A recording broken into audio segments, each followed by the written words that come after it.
Hi friends, last క్లాస్లో మనము ఒక సెంటెన్స్ అనేది అందిస్తే దాంట్లో ఉన్న క్యారెక్టర్స్ని ఎలా కౌంట్ చేయాలి, అదేవిధంగా వర్డ్స్ని ఎలా కౌంట్ చేయాలి, స్పేసెస్ ఎలా వాటిని కౌంట్ చేయాలి అనే వాటి కోసం డిస్కస్ చేసాం కదా. సో ఈ క్లాస్లో మనం ఒక స్ట్రింగ్ అనేది తీసుకుంటే అందులో ఉన్న డూప్లికేట్ క్యారెక్టర్స్ అనేవాటిని ఎలా రిమూవ్ చేయాలి, అదేవిధంగా క్యారెక్టర్స్ యొక్క ఫ్రీక్వెన్సీ అనేదాన్ని ఎలా ఫైండ్ అవుట్ చేయాలో డిస్కస్ చేద్దాం. ఓకేనా. So first of all remove duplicate characters అనే క్వశ్చన్ని చూద్దాం. ఓకేనా. సో రిమూవ్ డూప్లికేట్ క్యారెక్టర్స్ అంటే ఫర్ ఎగ్జాంపుల్ మనం ఏదైనా ఒక నేమ్ ఇచ్చుకుందాం. ఫర్ ఎగ్జాంపుల్ నా నేమ్ ఇద్దాం, BLESSY. సో బ్లెస్ అని ఒక నేమ్ ఇచ్చాను. ఇందులో డూప్లికేట్ వాల్యూస్ ఏమైనా ఉన్నాయా? సో ఎస్ అనే ఒక వాల్యూ ఉంది. సో ఈ ఎస్ అనే దాన్ని నేను రిమూవ్ చేసేది. నాకు ఒకే ఎస్ మాత్రమే ఉండాలి ఇక్కడ, కానీ డబల్ ఎస్లు ఉన్నాయి. కానీ ఇక్కడ ఏంటి, నేను ఏదైతే డూప్లికేట్ వాల్యూస్ అంటే రిపీటెడ్గా ఏదైతే రిపీట్ అయ్యాయో దాన్ని నేను ఇప్పుడు రిమూవ్ చేసేబోతున్నాను. సో ఇప్పుడు మనకి నార్మల్గా అవుట్పుట్ వచ్చిన తర్వాత ఎలా రావాలి అంటే నాకు BLESYగా మాత్రమే రావాలి, సెకండ్ ఎస్ అనేది రాకూడదు. ఓకేనా. సో ఎలాగో చూద్దాం రండి. సో ఇక్కడ చూసుకున్నట్లయితే ఫస్ట్ నేను ఒక ఎంప్టీ స్పేస్ అనేదని తీసుకున్నాను. రిజల్ట్ అంటే RES ఈక్వల్ టు ఒక ఎంప్టీ స్పేస్ అనేదని నేను ఇక్కడ ఏం చేసుకున్నానంటే వాల్యూ అనేదని తీసుకున్నాను, అసైన్ చేసుకున్నాను. ఫర్ CH ఇన్ N మాట. అంటే ఇప్పుడు ఏదైతే మనం N తీసుకున్నానో, నేను N ఏం తీసుకున్నాను, బ్లెస్ అనేదని తీసుకున్నాను.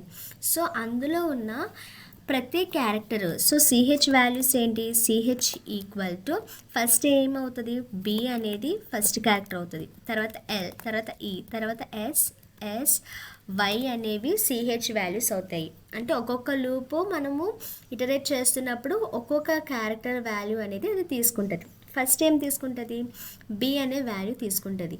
ఈ B అనే వాల్యూ ఏం చేస్తుంది ఇక్కడ, CH నాట్ ఇన్ రిజల్ట్ అంటే ఓకేనా. సో ఇక్కడ రిజల్ట్ అనే దాంట్లో ఉందా లేదా చెక్ చేసింది. సో నాట్ ఇన్ అంటే అది లేదు, ఒకవేళ ఎప్పుడైతే ఉండదో.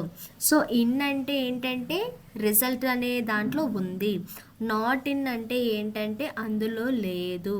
ఓకేనా.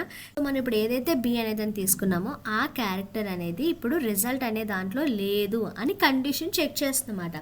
ఇప్పుడు మనకి ఏంటి, ఇప్పుడు మనం రిజల్ట్ అనేది తీసుకున్నాం, స్పేస్ తీసుకున్నాం, ఇందులో ఇనిషియల్గా ఏదైనా వాల్యూ ఉందా, లేదు. కాబట్టి ఈ కండిషన్ అనేది సాటిస్ఫై అయ్యింది. కాబట్టి మనకి ఇక్కడ ఏమవుతుంది, result equal to result plus result అంటే ఎంత, స్పేస్ ప్లస్ క్యారెక్టర్ అంటే ఎంత, B కదా. సో B అనేది తీసుకున్నాం. ఇప్పుడు ఎక్కడితో అయిపోయింది. ఇప్పుడు మళ్ళీ ఏంటి, ఫర్ లూప్లోకి వెళ్తుంది. ఈసారి CH వాల్యూ ఎంత, L. ఇప్పుడు మళ్ళీ చెక్ చేస్తుంది, L అనేది రిజల్ట్లో లేదు అని కండిషన్ చెక్ చేస్తుంది. సో అవును కదా, L అనేది రిజల్ట్లో ఇనిషియల్గా లేదు కదా. అప్పుడు మళ్ళీ ఏం చేస్తుంది, result plus CH. So result ఎంత, BA. సో B అనేది ఆల్రెడీ ఉంది రిజల్ట్లో. సో B ప్లస్ L అంటే ఎంత, BL మాట. ఓకేనా, BL ఇది ఫస్ట్. తర్వాత మళ్ళీ ఏంటి, లూప్లోకి వెళ్ళినప్పుడు ఈసారి CH వాల్యూ ఎంత, E కదా. సో ఇప్పుడు మళ్ళీ E అనేది ఇనిషియల్గా ఉందా లేదా చెక్ చేస్తుంది రిజల్ట్లో. సో లేదు కాబట్టి ఈసారి ఏం చేస్తుంది, ఈసారి రిజల్ట్ ఎంత, BL. ఆల్రెడీ ఇనిషియల్గా రిజల్ట్లో ఎంత ఉంది, BL ఉంది. ఇప్పుడు దానికి మనం E అనే దాన్ని కన్కాట్ చేసినప్పుడు BLE అనేది మనకి ఇక్కడ అయిందన్నమాట. సో ఇప్పుడు మళ్ళీ లూప్లోకి వెళ్తే S అనేది ప్రింట్ అవుతుంది. S అనేది ఇనిషియల్గా రిజల్ట్లో ఉందా, సో ఓన్లీ BLE మాత్రమే ఉన్నది, S లేదు. కాబట్టి మనకి అక్కడ ఏమవుతుంది, రిజల్ట్ ప్లస్ S మాట, క్యారెక్టర్ ఎంత, S. సో ఈసారి ఏమవుతుంది, BLES మాట. సో ఈ విధంగా అవుతుంది. ఇప్పుడు మళ్ళీ నెక్స్ట్ ఎస్కి అవుతుంది. ఈసారి క్యారెక్టర్ వాల్యూ ఎంత, S. ఇప్పుడు ఏం చెక్ చేస్తుందంటే ఈ S అనేది నాట్ ఇన్ రిజల్ట్, కానీ ఈ కండిషన్ అనేది సాటిస్ఫై అవుతుందా, అవ్వదు. ఎందుకు అవ్వదు అంటే నాట్ ఇన్ అంటే అందులో లేదు అని చెప్తుంది, కానీ మనకి S ఆల్రెడీ ఇందులో ఉంది కదా. సో ఉంది కాబట్టి ఈ బ్లాక్లోకి ఆ S క్యారెక్టర్ అనేది రాదు. సో ఇక్కడతో ఆగిపోయి మళ్ళీ అక్కడికి వెళ్ళిపోతుంది. మళ్ళీ లూప్లోకి వెళ్ళి ఈసారి Yని తీసుకుంటుంది క్యారెక్టర్గా. Y తీసుకుంటే Y అనేది రిజల్ట్లో ఉందా లేదా, లేదు. సో కండిషన్ అనేది సాటిస్ఫై అయ్యింది. కాబట్టి ఈసారి ఏం ప్రింట్ అవుతుంది, రిజల్ట్ వాల్యూ ఎంత, BLES అనేది ఇనీషియల్గా రిజల్ట్ వాల్యూ, దానికి ఏం కన్కాట్ చేస్తాం, Y అనేదాన్ని కన్కాట్ చేస్తున్నాం. సో ఈసారి ఏమవుతుంది, BLESY అనేది మనకి న్యూ రిజల్ట్ అనేది అవుతుంది. సో ఈ న్యూ రిజల్ట్ అనేదాన్ని ప్రింట్ చేస్తే మనకి ఏం ప్రింట్ అవ్వాలి, BLESY అనేది ప్రింట్ అవుతుంది.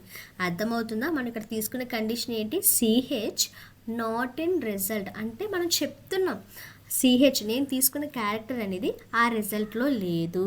ఒకవేళ ఇది ఎప్పుడు అది లేకపోతే అది ఆ బ్లాక్లోకి వెళ్తుంది.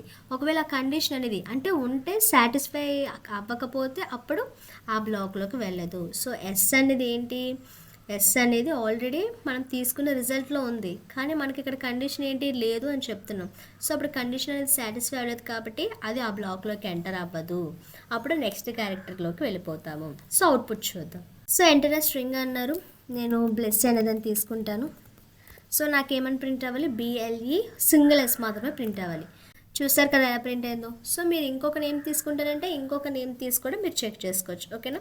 సో అర్థమైంది కదా రిమూవ్ డూప్లికేట్ క్యారెక్టర్స్ ఎలా చేయాలో. సో నెక్స్ట్ క్వశ్చన్లోకి వెళ్దాం. సో నెక్స్ట్ క్వశ్చన్ వచ్చేసరికి ఏంటంటే frequency of characters. So frequency of characters అంటే ఏంటంటే, సో ఫర్ ఎగ్జాంపుల్ మనం ఒక స్ట్రింగ్ అనేదాన్ని తీసుకున్నాం. ఆ స్ట్రింగ్లో క్యారెక్టర్స్ ఉంటాయి కదా. సో ఆ క్యారెక్టర్స్ ఎన్ని ఉన్నాయి దాని యొక్క కౌంట్ చెప్పడానికే మనం ఇక్కడ అనమాట. ఫర్ ఎగ్జాంపుల్ ఇక్కడ నేను బ్లెస్ అనేదాన్ని తీసుకున్నాను. B ఎన్ని టైమ్స్ రిపీట్ అయ్యింది, ఒక టైమే రిపీట్ అయింది. L 1 టైమే ఉంది, E 1 టైమే ఉంది, S 2 టైమ్స్ ఉన్నాయి, Y 1 టైం ఉంది. సో ఇప్పుడు నేను ఎలా అయితే చెప్పానో అలానే ప్రింట్ అవుతుంది అన్నమాట. ఓకేనా? సో నేను ఎంటర్ స్ట్రింగ్ తీసుకోవడానికి N అనే ఒక వేరియబుల్ తీసుకున్నాను. తర్వాత ఫ్రీక్వెన్సీ అనే ఒక డిక్షనరీ తీసుకున్నాను అనమాట. ఇదేంటంటే డిక్షనరీ. సో డిక్షనరీ అంటే ఏంటంటే మనకి వచ్చిన అవుట్పుట్ అనేది ఎలా ప్రింట్ అవుతుంది అంటే కీస్ నెక్స్ట్ కాలన్ వాల్యూస్ కింద ప్రింట్ అవుతుంది. ఓకేనా? సో ఎలా ప్రింట్ అవుతుందో నేను చెప్తాను చూడండి. ఫర్ CH ఇన్ N మాట. CH అంటే ఏంటి, క్యారెక్టర్. సో ముందుగా చెప్పుకున్నాం కదా CH వాల్యూస్ వచ్చేసరికి ఇప్పుడు N ఎంత తీసుకున్నాను, బ్లెస్సీ అనేది తీసుకున్నాను. సో బ్లెస్సీలో ఉన్న ప్రతి క్యారెక్టర్ కూడా అంటే ఫస్ట్ B అవుతుంది, తర్వాత LESS తర్వాత Y మాట. ఓకేనా? సో ప్రతి క్యారెక్టర్ని అంటే మనము ఆ స్ట్రింగ్ అనేదాన్ని ఒక్కొక్క లూప్లో ఒక్కొక్క క్యారెక్టర్ అనేదాన్ని తీసుకుంటాం. ఇప్పుడు ఫస్ట్ ఏంటి, B అనేదాన్ని తీసుకున్నాను. ఈ B తీసుకొని నెక్స్ట్ బ్లాక్లోకి వచ్చాను. ఇప్పుడు ఏం చేస్తున్నాము, CH ఇన్ ఫ్రీక్వెన్సీ. ఒకవేళ ఇప్పుడు మనం ఏంటి ఒక ఎంప్టీ డిక్షనరీ అని తీసుకున్నాను. ఇదేం చెప్తుంది, ఆల్రెడీ B అనేది ఫ్రీక్వెన్సీలో ఉందని చెప్తుంది. సో B అనేది ఫ్రీక్వెన్సీలో ఉందా, ఆల్రెడీ లేదు. అక్కడ ఏముంది, ఓన్లీ ఎంప్టీ స్పేస్ అనేది మాత్రమే ఉంది. సో B అనేది ఆల్రెడీ ఇన్ ఫ్రీక్వెన్సీ అంటే లేదు కాబట్టి ఇదేంటి ఇఫ్ బ్లాక్ అనేది అంటే ఇఫ్ కండిషన్ అనేది సాటిస్ఫై అవ్వలేదు, ఎందుకంటే B అనేది ఫ్రీక్వెన్సీలో లేదు. ఓకేనా? అప్పుడు ఏంటి, డైరెక్ట్గా ఎల్స్ బ్లాక్లోకి వచ్చేస్తుంది. ఎల్స్ బ్లాక్లోకి వచ్చేసి frequency of CH equal to 1 అయిపోతుంది. అంటే ఎలా అంటే ఫ్రీక్వెన్సీ ఆఫ్ CH అంటే B వాల్యూ ఏమవుతుంది అంటే 1 అయిపోతుంది. ఏమవుతుంది, 1. సో ఫ్రీక్వెన్సీ ఆఫ్ CH అంటే frequency of B value. So frequency అనే డిక్షనరీలో ఉన్న B వాల్యూ అనేది ఏమవ్వాలి, 1 అవ్వాలి. సో 1 అయిపోయింది కదా. నెక్స్ట్ ఈసారి మళ్ళీ ఫర్ లూప్లోకి వెళ్తాం. ఈసారి క్యారెక్టర్ వాల్యూ ఎంత, L. సో మళ్ళీ చెప్తుంది L అనేది ఫ్రీక్వెన్సీలో ఉందని, కానీ ఆల్రెడీ ఫ్రీక్వెన్సీలో ఏముంది, B ఒకటే ఉంది, ఇంకేమీ లేదు. కాబట్టి ఈ ఇఫ్ కండిషన్ అనేది సాటిస్ఫై అవ్వదు. అప్పుడు డైరెక్ట్గా మళ్ళీ ఏంటి, ఎల్స్ బ్లాక్లోకి వస్తుంది. ఈసారి frequency of L equal to value ఎంత, 1. మళ్ళీ నెక్స్ట్ లూప్లోకి వెళ్తాం. ఈసారి క్యారెక్టర్ వాల్యూ ఎంత, E. సో మళ్ళీ చెక్ చేస్తాం, E అనేది ఫ్రీక్వెన్సీలో ఉంది అని అది అంటుందన్నమాట. కానీ మనకి BL మాత్రమే ఉంది, E అనేది లేదు ఫ్రీక్వెన్సీ అనే డిక్షనరీలో. ఈసారి ఏమవుతుంది, సో మీకు అక్కడ ఉన్నట్టు చూపిస్తాను. ఇక్కడ కాలన్ అనేదాన్ని తీసుకుంటుంది, అంటే కీస్ వాల్యూస్. BL అనేవి కీస్, 1 1 అనేవి వాల్యూస్ మాట. ఓకేనా? సో నెక్స్ట్ వచ్చేసరికి ఏంటి, E అన్నాం కదా. E అనేది కూడా ఎల్స్ బ్లాక్లోకి వచ్చేస్తే ఇక్కడ E ఈక్వల్ టు ఏమవుతుంది అంటే E కోలన్ 1 అవుతుంది. నెక్స్ట్ S, నెక్స్ట్ క్యారెక్టర్ ఏంటి, S. ఈ S అనేది ఇన్ ఫ్రీక్వెన్సీ. సో ఉందా, BLE తప్ప S అనేది లేదు కాబట్టి సో ఇది కూడా ఎల్స్ బ్లాక్లోకి వచ్చేసి S కోలన్ 1 అవుతుంది. నెక్స్ట్ ఈసారి మళ్ళీ ఏమవుతుంది క్యారెక్టర్ నెక్స్ట్ ఎస్ అవుతుంది. సో ఇక్కడ చెక్ చేస్తుంది సిహెచ్ ఇన్ ఫ్రీక్వెన్సీ అంటే ఎస్ అనేది ఫ్రీక్వెన్సీలో ఉంది అని చెప్తుంది. సో మనం ఇక్కడ చూసినట్లయితే ఎస్ అనేది ఫ్రీక్వెన్సీలో ఉంది కదా. సో ఆల్రెడీ ఎస్ అనేది ఫ్రీక్వెన్సీలో ఉంది కాబట్టి ఇఫ్ కండిషన్ అనేది సాటిస్ఫై అవుతుంది కాబట్టి ఇక్కడ ఏమవ్వాలి ఫ్రీక్వెన్సీ ఆఫ్ ఎస్ అనేది ఏమవ్వాలి. సో ఇక్కడ ఫ్రీక్వెన్సీ ఆఫ్ ఎస్ అనేది ఏమవ్వాలి ఒకటి ఇంక్రీజ్ అవ్వాలి. సో ఆల్రెడీ ఫ్రీక్వెన్సీ ఆఫ్ ఎస్లో ఎంత వాల్యూ ఉంది 1 అనేది ఉంది. సో ఫ్రీక్వెన్సీ ఆఫ్ ఎస్ ఎంత 1 ప్లస్ 1 చేయాలి. సో 1 ప్లస్ 1 అంటే వాల్యూ ఎంత 2. సో ఫ్రీక్వెన్సీ ఆఫ్ ఎస్ ఇప్పుడు ఇక్కడ ఫ్రీక్వెన్సీ ఆఫ్ ఎస్ వాల్యూ ఎంత 2 అయ్యింది. అర్థమవుతుందా. ఆల్రెడీ ఇనిషియల్గా 1 అనేది ఉంది. ఒకవేళ నెక్స్ట్ ఎస్ అనేది మళ్ళీ రిపీట్ అయినప్పుడు అది ఆల్రెడీ ఫ్రీక్వెన్సీలో ఉంది కాబట్టి దాన్ని మళ్ళీ ఇంకొక దాంతో ఇంక్రీజ్ చేస్తాము. నెక్స్ట్ క్యారెక్టర్ ఏమవుతుంది వై అవుతుంది. వై అనేది ఫ్రీక్వెన్సీలో ఉందా లేదు కాబట్టి అది ఎల్స్ బ్లాక్లోకి వెళ్తుంది.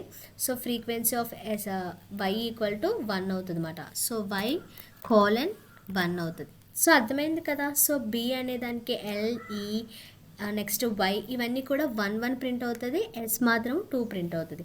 సో లాస్ట్లోన ప్రింట్ ఫ్రీక్వెన్సీ మనం ఏం ప్రింట్ చేస్తాం ఫ్రీక్వెన్సీ అనేదాన్ని ప్రింట్ చేస్తున్నాం అంటే ఒక డిక్షనరీ అనేదాన్ని ప్రింట్ చేస్తాం. సో డిక్షనరీ అనేదాన్ని ప్రింట్ చేస్తున్నాం కాబట్టి మనం తీసుకున్న అవన్నీ కూడా ఇక్కడ కీస్ అండ్ వాల్యూస్గా అది డిస్ప్లే అవుతాయి అన్నమాట. సో అవుట్పుట్ చూద్దాం. సో ఎంటర్ స్ట్రింగ్ అన్నారు. నేను పిఎల్ఈ ఎస్ఎస్వై ప్లస్ అని తీసుకున్నాను. సో చూసారు కదా కీస్ వాల్యూస్ రూపంలో అది అయింది. సో బి అనేది ఒకసారి రిపీట్ అయింది. ఎల్ అనేది ఒకసారి, ఈ అనేది ఒకసారి, ఎస్ అనేది 2 టైమ్స్, వై అనేది 1 టైం. సో అర్థమైంది కదా ఎలాగ ఫ్రీక్వెన్సీ అనేది అని చూడాలి అనేది. అంటే క్యారెక్టర్స్ అనేది ఎన్ని టైమ్స్ రిపీట్ అవుతుంది ఎన్నిసార్లు అది ఆ యొక్క స్ట్రింగ్లో ఉంది అనే దాన్ని చెక్ చేయడాన్ని ఫ్రీక్వెన్సీ ఆఫ్ క్యారెక్టర్స్ అంటారు. So this is for today class. Thanks for watching.